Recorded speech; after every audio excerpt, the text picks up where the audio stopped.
2024년이 밝았습니다. 어김없이 네이처 저널은 한 해를 빛낸 생명과학 실험 기법을 선정했는데요. 2023년에는 어떤 기법이 수상을 하게 되었는지 저와 함께 알아보도록 합시다.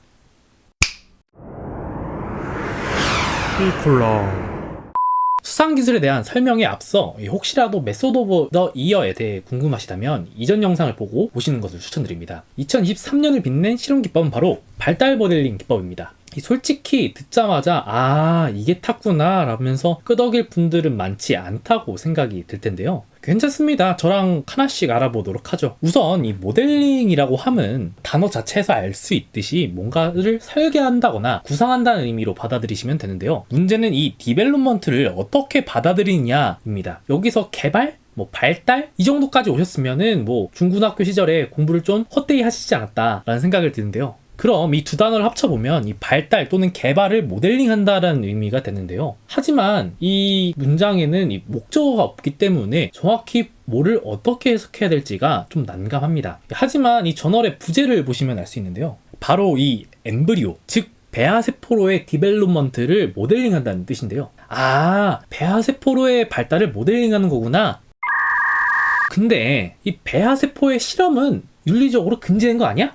네, 아주 예리한 질문인데요. 1978년 영국에서 과학자들의 연구를 통해 최초로 인공수정으로 태어난 아이인 이 루이스 브라운 씨가 태어난 사건이 이 세간을 뒤흔들었는데요. 과연 인간이 배아의 생명권을 침해하면서 이 실험하는 행위가 과연 옳은 것인지에 대한 질문이 나오면서 이 과학계는 이를 심도 있게 논의하기 시작했습니다. 즉, 과학의 발전을 위해서는 배아세포에 관련된 연구는 해야 하는데 어디까지 인간으로 인지하고 그 전에 실험을 멈춰야 하는지에 대한 논의인 것입니다. 이에 대해서는 참 많은 견해들이 있었는데요. 여러분한테 보기를 드릴 테니까 한번 정답을 맞춰보시길 바랍니다.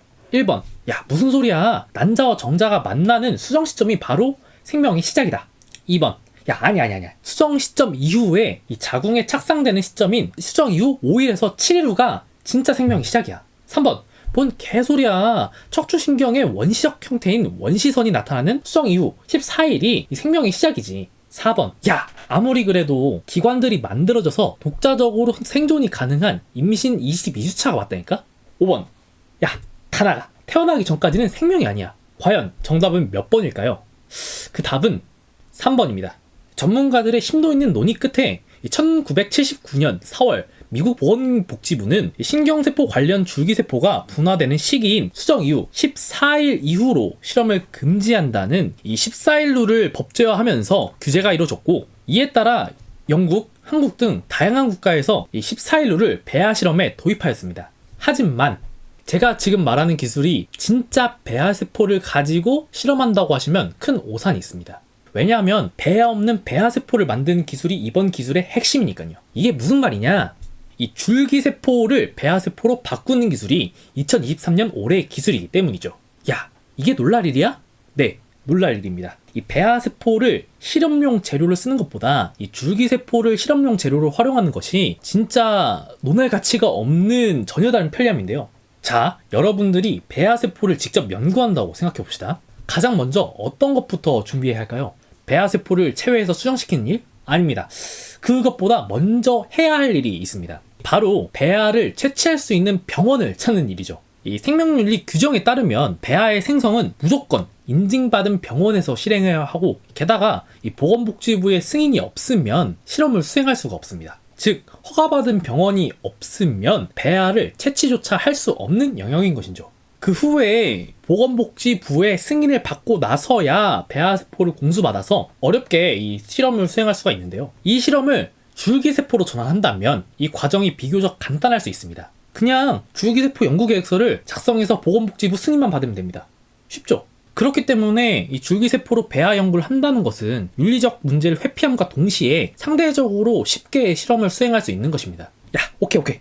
거기까지는 알겠어. 근데 아무리 줄기세포로 만든다고 해도 진짜 배아세포랑 다를 수 있는 거 아니야?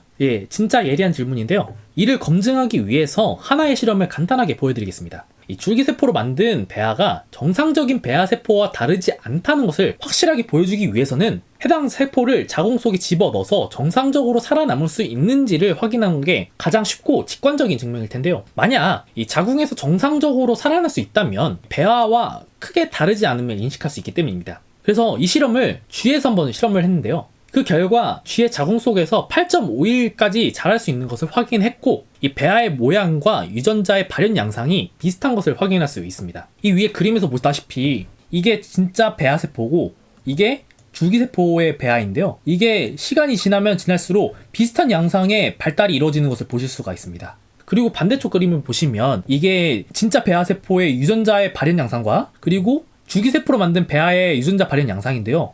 보시면은 크게 차이가 없는 것을 확인할 수 있습니다. 즉, 이 내용이 결국은 줄기세포의 배아가 실제로 배아와 전혀 차이가 없다는 것을 보여주는 것이죠. 야, 그래도 인간이 쥐랑 같냐? 라고 하실 분들 위해서 실험을 하나 더 갖고 왔습니다. 이거를 이제 인간에게 적용하려고 하는데요. 문제는 이 인간 배아세포를 실험을 위해 자궁에 착상시키는 행위는 윤리적으로 금지되어 있기 때문에 이 실험을 이 자궁과 비슷한 환경인 배지 위에서 실행을 했고요. 이 14일까지 정상적으로 이렇게 자라는 것을 확인하실 수가 있습니다. 즉, 줄기세포로 만든 배아세포도 일반적인 배아세포와 크게 다르지 않다는 것입니다. 야, 오케이. 알겠어. 근데 이 기술이 우리한테 뭔 도움이 되는데?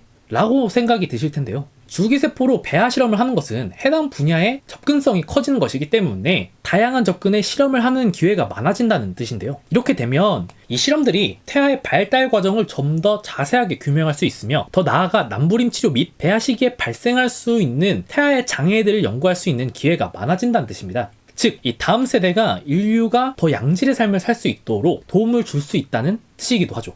지금까지 2023년도 올해의 기술인 줄기세포 기반 배아 모델링 기술에 대해 알아보았습니다. 이 기술로 하여금 배아에 대한 연구의 지평이 넓어지고 불임에 대한 연구가 활발하게 돼서 좀 더 양질의 삶을 살 수 있는 인류로 거듭날 수 있는 기회가 되었으면 좋겠습니다.